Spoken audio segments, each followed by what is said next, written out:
Hello everyone, this is Gizmy. I got a 2,500 point battle report here. My demons versus some lizardmen.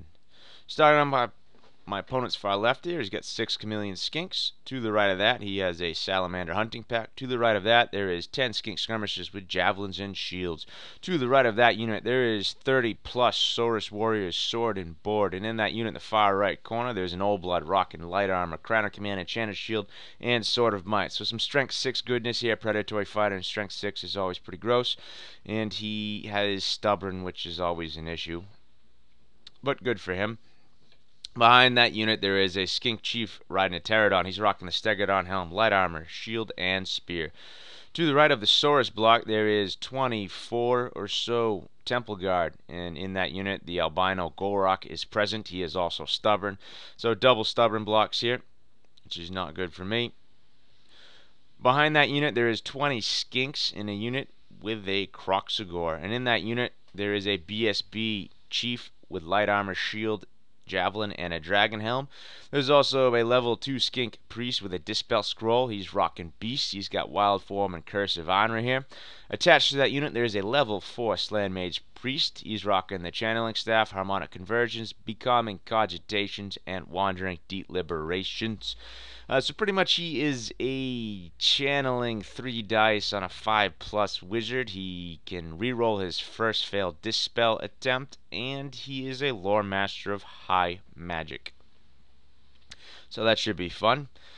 To the right of the temple guard, there's another salamander hunting pack. In that building there is 6 chameleon skinks, and to the right of them there is 10 more javelin and shield skink skirmishes. Starting off on my far right, I have a beast of Nurgle all by his lonesome. To the left of that, there's 5 Furies with a mark of Nurgle. Behind the Furies, there is a Soul Grinder with mark of Nurgle and caught by the Iron Fist there. To the left of him, there is that Fraggle Rock, and we're treating the top part of that rocky outcrop there as impassable, but the rest of it as passable. So I have 3 plague drones there. I know they're out of coherency at the moment, but that's just because the rock does not allow for them to be in coherency. To the left of those drones there's 31 plague bearers with a full command. To the left of that unit, there is 39 plague bearers. Tucked away in the far right corner is a herald of Nurgle with a locus of virulence and a razor standard, so some poison 5+ and armor piercing, which makes me smile. Also, that unit, the standard bearer there, has a Lichbone Pennant for some magic res, which you never know when that'll come in handy, especially when you have a built-in ward save. So my general, my level 4 Demon Prince with Mark of Nurgle, Chaos Armor, and Wings with a 50-point gift. I rolled up +1 wound, which isn't the best, but hey, it makes him a slightly survivable. And he has, for his 25-point gift, he rolled garbage, big surprise, so I usually default to the ASF sword because rerolls on a Demon Prince is always nice. For spells, he rolled up Spirit Leech, Fate of Bijuna, and Caress of Lampshade, so your standard death sniping build, so he's going to have to get close and uncomfortable to get them off and be effective. However, Doom and Darkness is a pretty nice spell to have, especially when I'm dealing with a lot of stubborn blocks. Should help me turn their tails and tuck them in and run. So, to the left of the Demon Prince, there's 3 more Plague Drones. To the left of the Plague Drones, there's 5 more Furies with the Mark of Nurgle. So I get turn 1, I move my Furies up the far left flank to harry, and my 3 Plague Drones move up to threaten these chameleons, hopefully force them in an uncomfortable situation, corner them, and kill them. So my Demon Prince hurdles over the building to try and get off some death spells. My Plague Bearers move forward in the center, as you can see. My Plague Drones move up to the fence here. There's a lot of juicy targets on this far right flank. I hope to mop up some of them in these support units and just get them out of the way so I can focus more on the center. My Soul Grinder here was caught between the advance of the Beast of Nurgle, and believe it or not, the space between the house and the edge of the board is not even wide enough for the Soul Grinder to fit, so there was a gross misallocation of the Soul Grinder there since he can't even fit, so I'm forced to move more towards the center of the lines here, and he ends up nestled behind the Plague Drones. And remember that that rocky outcrop, the top part is impassable, so I couldn't exactly position him anymore to the right. So he's kind of forced down that narrow passage there. And my Furies here just stay behind the building. I could have moved them a lot further up and have been a lot more threatening. However, because of all the poison attacks and shooting over on this side, I would rather not put them out in the open and be vulnerable to that. I know they just get whittled down to nothing, so I'm just going to save them for the late game. So in the magic phase, I get off a Spirit Leech on his Salamander, and I completely punk him off the board, which is always it's a good start. And that leads to Lizardman turn 1. His Javelineers move up to the wall there. His Salamander moves up to try and spit some flame at me, and his battle line moves up ever so precariously, or cautiously, one or the other, but not precarious, precautious, whatever I said. I don't think that's a word. Precautiously. So this 10 skink with Javelin here moves up to take some pot off at my Demon Prince. And his Chameleon Skinks move up to try and shoot off my Furies here. He goes for a miasma debuff on my Plague Drones to try and stop them from going wherever they want to go. However, I still have movement 7, even though he -3 their movement. I still have movement 7 with Swift Stride, should get me enough to get me to where I need to go. And then this happens. He takes his level 4 Slan piece of crap and he boosts Shem's Burning Gaze, and I'm a demon, so he gets an extra D6. He's a strength 6. So he boosts this Shem's Burning Gaze, and he rolls boxcars, so he does 12 strength 6 hits against my Demon Prince.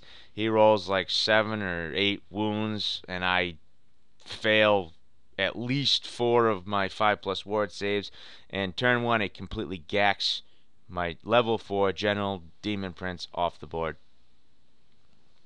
So yeah, great start. Great start to the game right there.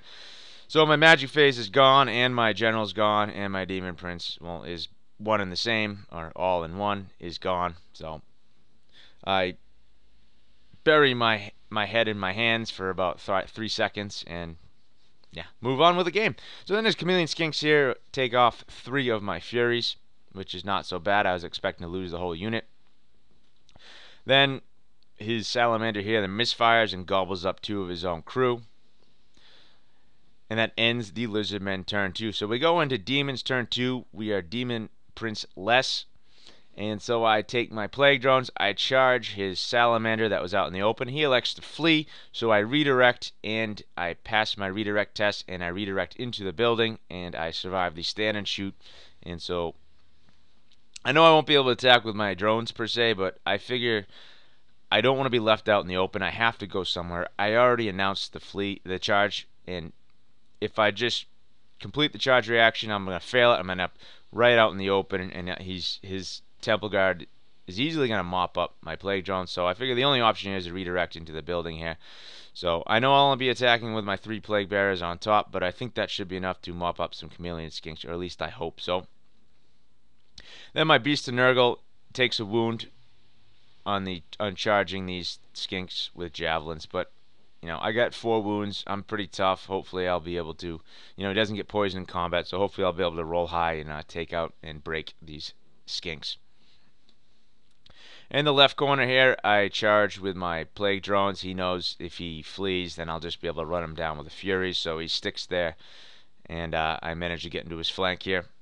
And here you see my center line moves up to threaten his center line.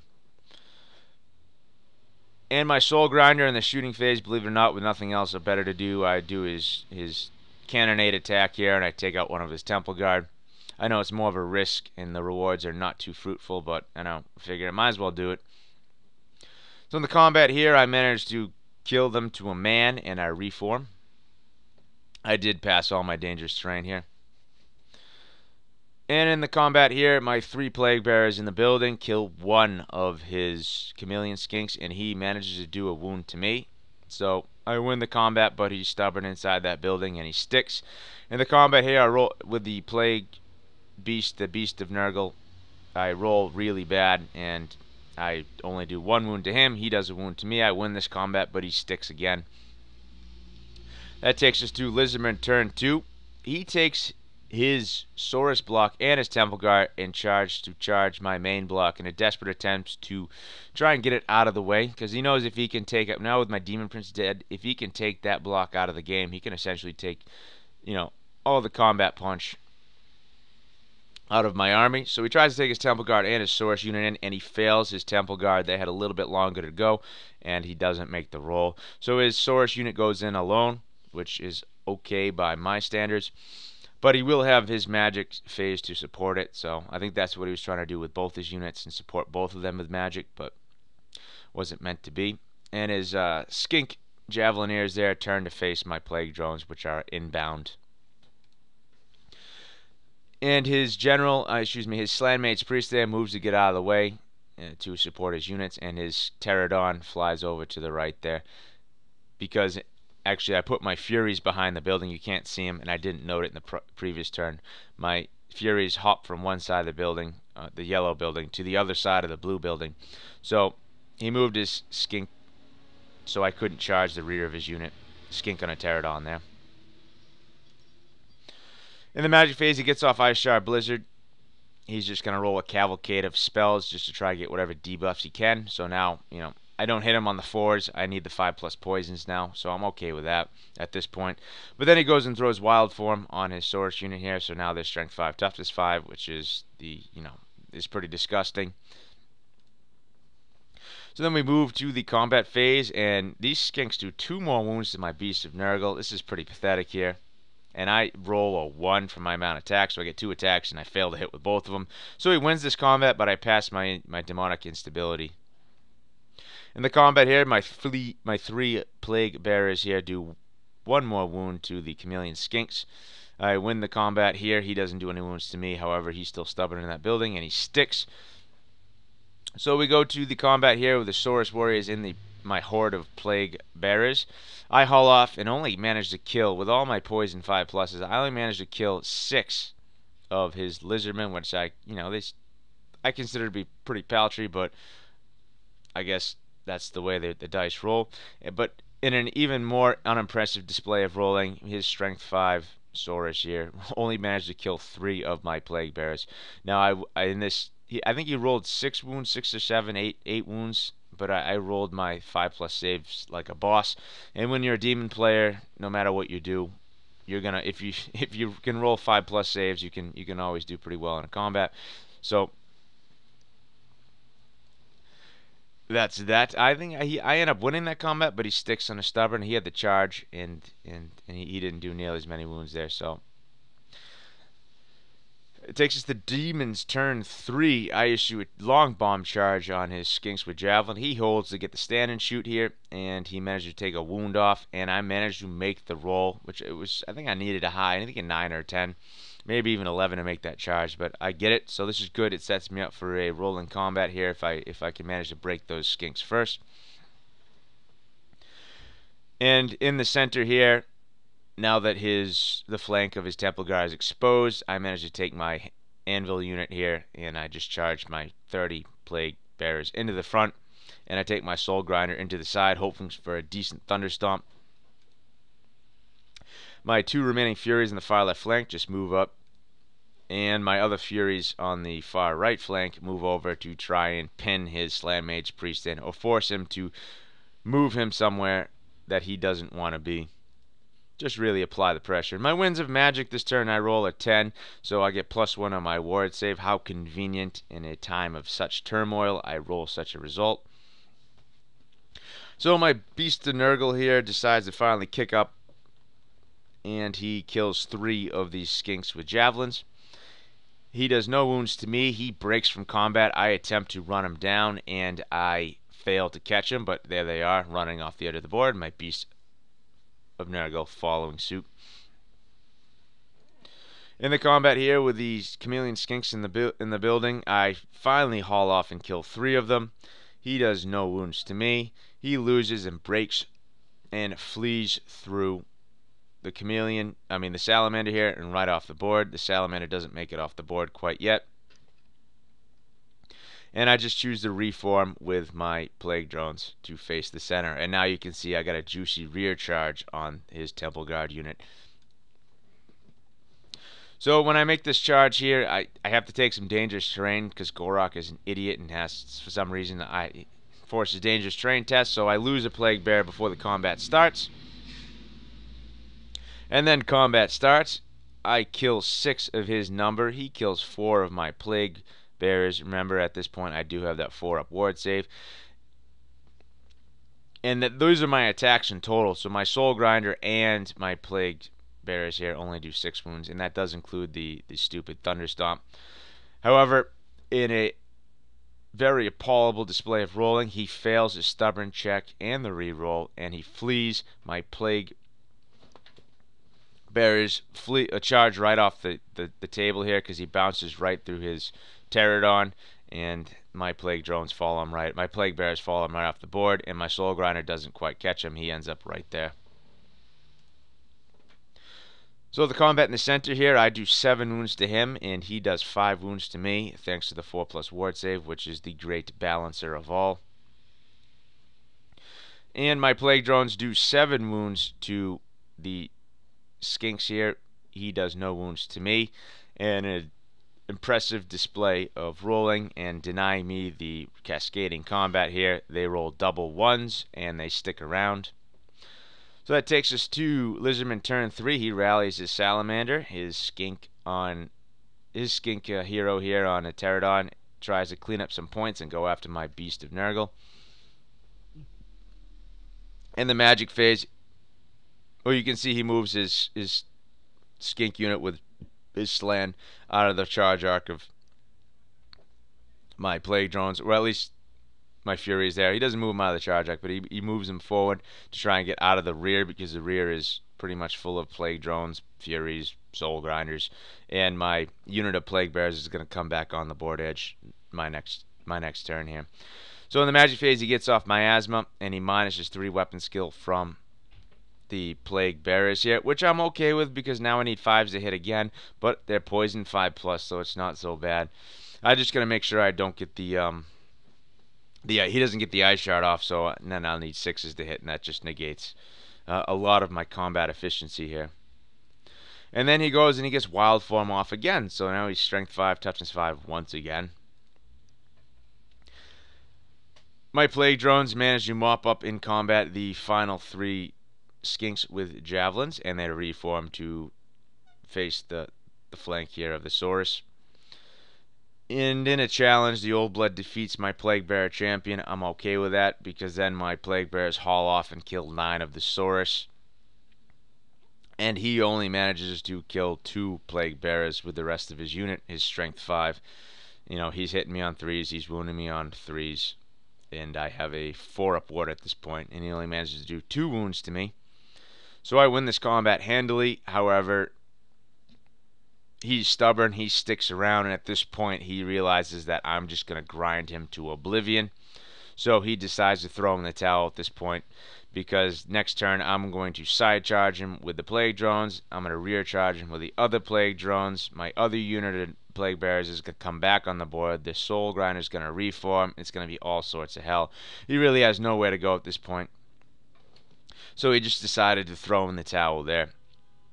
Some notes. The turn 1 death blow. Losing the Demon Prince turn 1 to a boosted Shem's Burning Gaze is, I mean, there's some...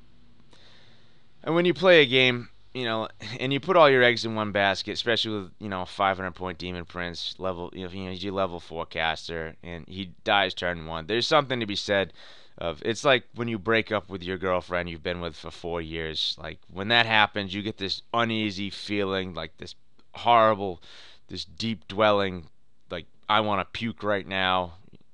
And there's not much to be said other than that's exactly how you feel when something like that happens. And, you know, the first thing you want to do is just, you know, sit in the corner and hide, or just leave right away. But with an army as resilient as Nurgle is, with an army-wide ward save, -1 to hit, it's not the end-all be-all, and this game was, you know, evidence of that. You know, my Demon Prince only managed to kill a salamander, and then after that he got, you know, 1/5 of my army just got punked off the board. So there's something to be said for how resilient the Nurgle army is. And, you know, as losing all your magic and your magic defense, luckily his magic didn't get out of control. I think he had 1 magic phase with his level 4, Slan Mage, channel with all that. He got off a spell, and his second spell he rolled like triple ones, and he didn't cast, so that's why he had to throw the wild form on his unit, as opposed to trying to get off a massive amount of spells. And that goes with Nurgle, letting things go. I mean, in this, like, when he tried to, when he was miasming me and Ice Shard blizzing me, yeah, it hurts, but I was able to let those spells go and use my dice more defensively towards things that were more pertinent to me, hindering my combat effectiveness. And -1 to hit when I'm poison 5+ isn't the end all be all. So there's some things you can let go. Even with his strength 5, I let a wild form go because I know, what, I got a ward save, and especially when I had that 4+ ward save. I mean, no matter what he does to me, how much damage, 50% of it's just gonna go out the window. So the resilience of Nurgle, the -1 to hit too is just outstanding, outstanding. It really allows for a lot of things you can mitigate based on the stalwartness of the Nurgle. And then this is the first game I've actually been able to sit there and say I officially punked the hell out of these skinks. Having all these flying, these fast moving, all these chaff units, that actually can devote themselves to taking out skinks. Skinks literally had no role in this game. I was able to completely to smite them from the existence, and I was pretty happy. This is the first game I played against skinks where I just didn't really. I sat there frustrated, worried about maneuvering, movements, them getting behind me. No, I just sat down and shut them up. So, victory to Demons this game, and thank you for staying tuned.